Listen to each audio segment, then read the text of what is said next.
E aí pessoal, tudo bem? Bom dia, Feliz Páscoa. Hoje no calendário cristão a gente comemora a ressurreição de Cristo. Ele foi crucificado, a gente teve a sexta-feira da paixão, a gente passou pelo julgamento no Sinédrio e foi crucificado, e no terceiro dia ele ressuscitou. A história a gente conta e todo mundo já viu, tem peça, tem encenação, tem teatro, tem televisão, todo mundo conhece bem a ressurreição de Cristo. E aí a gente comemora isso. Mas a ressurreição de Cristo, ela não é... Claro que ela é um fenômeno, é evidente que ela marca e mostra quem Jesus Cristo é, mas a morte dele, ela tem um significado diferente, né? Jesus não morreu para ressuscitar, para mostrar que ele era Jesus, mas tinha um propósito por trás disso, o propósito de redenção. Uma redenção plena que começou desde lá de Gênesis, desde a queda do homem, desde o pecado de Adão e Eva.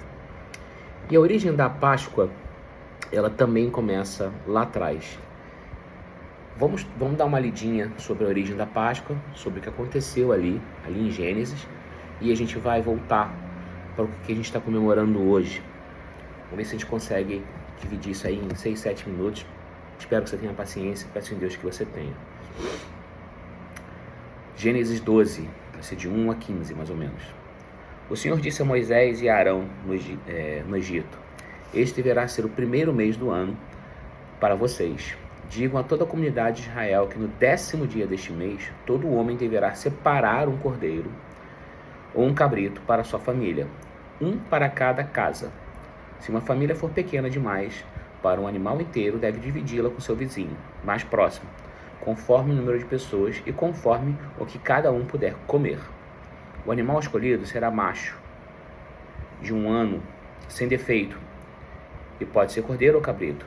Guardem-no até o 14º dia do mês, quando toda a comunidade de Israel irá sacrificá-lo ao pôr do sol. Passem então um pouco do sangue. A gente já viu aqui o elemento carne, a gente já viu o elemento sangue. Nas laterais e nas vigas, outras versões da Bíblia falam dos ombrais superiores das portas das casas nas quais vocês comerão o animal. Naquela mesma noite comerão a carne assada no fogo, com ervas amargas, e pão sem fermento. Não comam carne crua, nem cozida em água, mas assada em fogo, cabeça, pernas e vísceras. Não deixem sobrar nada até pela manhã. Caso aconteça, queimem o que restar. Ao que comerem, estejam prontos ao que comerem. Quando fizerem a ceia, estejam prontos para sair. Cinto no lugar, sandália aos pés e cajado na mão. Comam apressadamente. Esta é a Páscoa do Senhor. Naquela mesma noite passarei pelo Egito e matarei todos os primogênitos, tanto dos homens como dos animais, e executarei juízo sobre todos os deuses do Egito.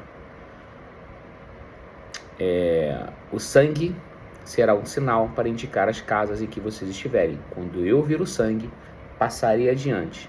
A praga de destruição não os atingirá. Este dia será um memorial que vocês e todos os seus descendentes celebrarão com festa ao Senhor. Celebrem-no como decreto perpétuo. Os judeus também comemoram a Páscoa, não é um item só do calendário cristão. E na verdade a origem está aqui. A palavra Páscoa no hebraico significa Pesach, se eu não me engano, passagem ou travessia. E por que tem esse significado? Porque foi justamente o que o anjo disse, que Deus disse a Moisés, e Moisés disse ao povo: vai passar o anjo da morte e vai matar os primogênitos, para você se proteger.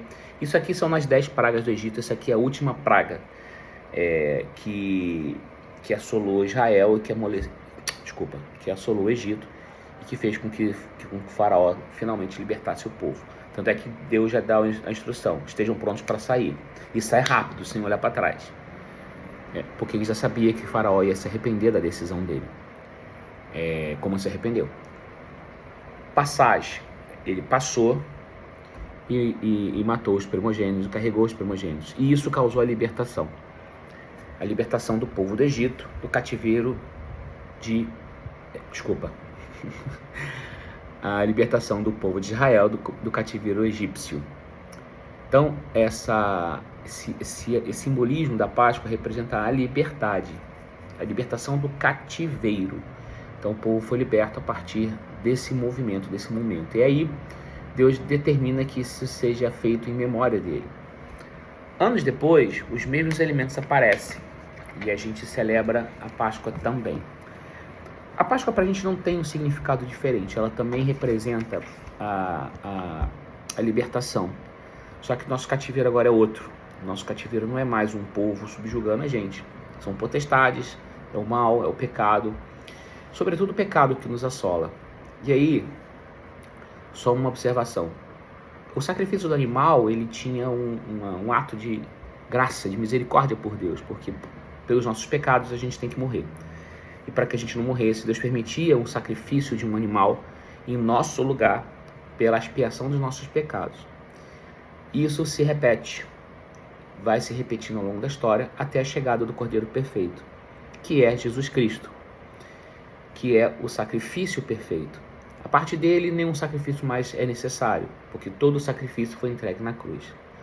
E engraçado que os elementos, eles são iguais, né? Jesus não morreu na Páscoa por coincidência, não foi foi planejado, foi propósito de Deus para que o simbolismo se mantivesse e para que o sacrifício perfeito fosse feito também no dia da libertação. O dia da crucificação de Cristo foi o dia da nossa libertação do pecado. Então a gente celebra a ressurreição porque ele vive, mas a gente precisa aprender a entender também a celebrar o que significa essa ressurreição e essa crucificação. Significa a nossa ressurreição, definitivamente a graça de Deus. Os mesmos elementos aparecem aqui no Novo Testamento. Quando a gente vai lá para João 6, vamos ler aqui a partir do 48. Jesus fala aqui em João narra isso, falando com seus discípulos, depois de ter atravessado o mar da Galileia, andando, aquela história de Jesus anda sobre as águas. Eu sou o pão da vida. Os seus antepassados comeram o maná do deserto, mas morreram. Todavia, aqui está o pão que desce do céu, para que não morra. Quem dele comer, eu sou o pão vivo que desceu do céu. Se alguém comer deste pão, viverá para sempre. Este pão é a minha carne, que eu darei pela vida do mundo. Então os judeus começaram a discutir exaltadamente entre si: como pode esse homem nos oferecer a sua carne para comermos? Jesus lhes disse: eu digo a verdade, se vocês não comerem da carne do Filho do Homem e não beberem o seu sangue, não terão vida em si mesmo. Todo aquele que come a minha carne e bebe o meu sangue tem a vida eterna, e eu ressuscitarei no último dia. Pois a minha carne é a verdadeira comida e o meu sangue é a verdadeira bebida. Os elementos estão aí, são todos de volta. Jesus foi o sacrifício perfeito, ele é o sacrifício perfeito, ele é o cordeiro que tira o pecado do mundo. A gente celebra a Páscoa pelas mesmas razões que o povo de judeu também celebra. Significa a nossa libertação. A crucificação de Cristo não foi à toa, tinha um propósito. E o propósito não foi só ele ressuscitar no terceiro dia e todo mundo ver quão forte e quão poderoso ele é. Mas o propósito foi a libertação do meu e do seu e dos nossos pecados. A gente precisa comer dessa carne, beber desse sangue e fazer em memória dele. Quando a gente celebra a ceia do Senhor, quando a gente celebra a ceia, nossa ceia de domingo de Páscoa, é isso que a gente está celebrando.